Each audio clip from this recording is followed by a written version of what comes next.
Hi and welcome back to Love English. In today's lesson, we are going to learn the importance of understanding the difference between British and American English. Now, we've done lessons on this before, the pronunciation, the difference in vocabulary, tomato, tomato, schedule, either, the difference between a cookie in American English and a cookie in British English. But in today's lesson, we are going to be focusing on 7 words that, when used in British English, are pretty rude, offensive. I mean, if you said them to the Queen, she might have your head off. I mean, she wouldn't because we don't do that anymore, but still, you get the idea. They are rude, they are offensive, but they're kind of funny too. And of course, I will be saving my favorite until last. Number 7 is a great one. And if you don't know this one, it may make you think a little bit differently about a certain president.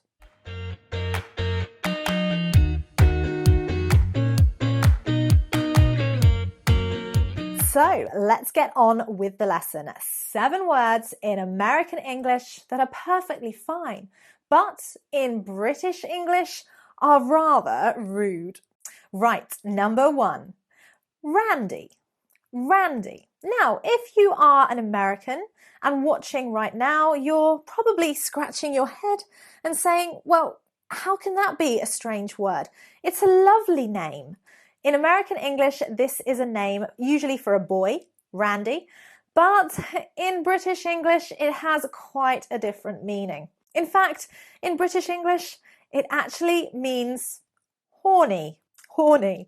That's right. And if you don't know what horny means, it basically means to be sexually aroused, to want sex. So if you say, "Hi, nice to meet you, I'm Randy," then you might get a little bit of a confused look from a British person. So Randy in American English, a name, quite innocent, but in British English, it is another way to say horny.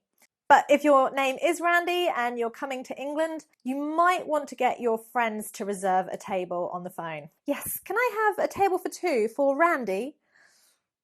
Okay, number 2, and this is one that might make a few British people blush, meaning go a little bit red in the cheeks. Now, I've often heard Americans talk about a fanny pack. A fanny pack. However, the word fanny in American English is referring to your bottom, okay, your bum. But in British English, it's referring to the other part for ladies. So essentially, it means that, yeah, vagina. So if you talk about a fanny pack and you're in the UK, someone is going to be very confused. Essentially, we think you're referring to a vagina. Fanny is quite informal. It's slang. It's not a particularly nice word for that area. But yeah, we're doing well, aren't we? All these words, they're kind of sexually related.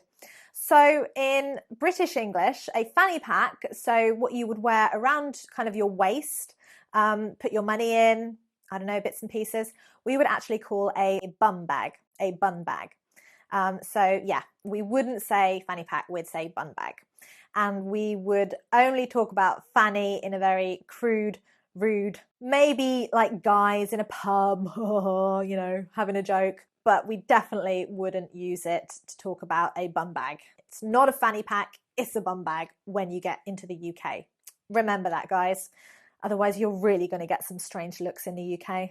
Right, number 3, there seems to be a theme to this lesson, and it's not necessarily the difference between American and British English. Period. Now, I've noticed when I watch an American television show, they'd often say, I told him it was over, period. Okay, now, they're obviously, to me it seems quite clear that they are referring to a full stop, okay, the dot at the end of a sentence.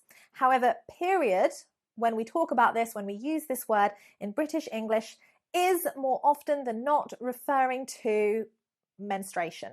That special time of the month for ladies when we might get a bit grumpy and have a stomach ache. So yes, in British English, period is referring to menstruation, but In American English, it's referring to a full stop, but they use it in a sentence, I think, just to add emphasis, to say that's it, that's the end. I told him it was over, period. So there's a massive emphasis. We don't do this in the same way in British English. We don't say, I told him that was the end, full stop. We don't speak like that in British English. We just might shout a bit more. Yeah, we just don't do that. Right, number 4. This was actually a new one for me. I didn't understand the meaning of this word in American English. I only knew British English.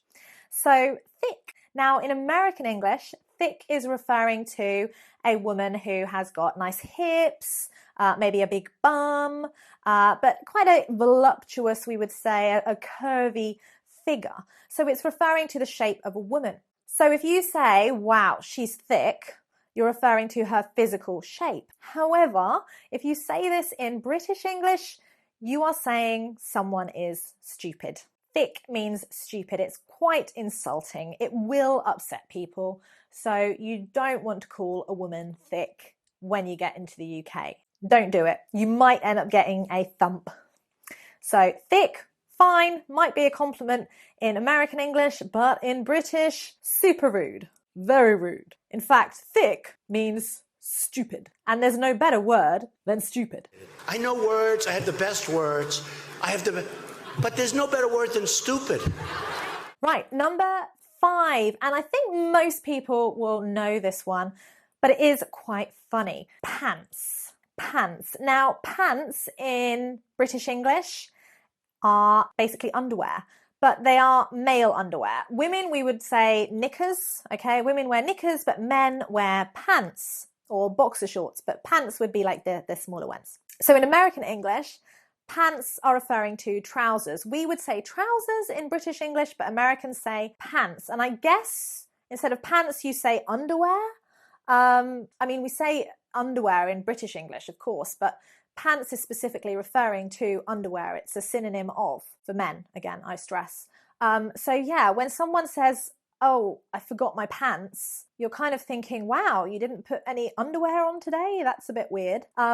Whenever I see this in a movie, in a television series, and someone's referring to pants, it still makes me laugh. I still find it a bit odd and weird. It's just a difference I can't get used to. Cookie, fine, it has a different meaning. But pants, come on. Really, just say trousers. Right, number 6. We are nearly at number 7, my favorite one. But number 6 is bum. So if you call somebody a bum in American English, you're referring to a homeless person, somebody that's basically living on the streets. But in British English, you're talking about your arse. So you can't say bum. Bum is bottom. It's arse. It's your gluteus maximus. Whatever you want to say, it means that in British English. In British English, we would say homeless, living on the streets. We wouldn't refer to somebody as a bum. So that's another weird one, and one that you don't want to misuse, because British people might not understand what you're talking about. And because it is referring to your arse, it does seem really, really rude to call somebody a bum. So avoid that one if you normally speak American English. And number 7, my favorite one, it is poetic in its beauty. Yes, the American president, Donald Trump, his name has a very different meaning in British English. Now, in American English, it's probably quite appropriate for Donald Trump to be called Trump. Trump, as a verb, means to do better than somebody, to have an advantage.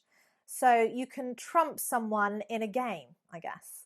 But we don't use it in this way in British English. In British English, in fact, drum roll please. In British English, trump means, that's right, it means to expel air, to break wind, to fart, to trump. It means to fart. So that is why I think it is such a perfect word for Donald Trump. I suppose I shouldn't be getting too political here. I don't want to. I'm sure there's plenty of people that support Trump. But either way, support him or not, in English, British English, his name means fart. Now, I want to be fair And I'm going to explain one word in American English that again has a different meaning in British English. Now, I talked about the American president. I should talk about the British Prime Minister. So our Prime Minister at the moment is Boris Johnson. Boris Johnson.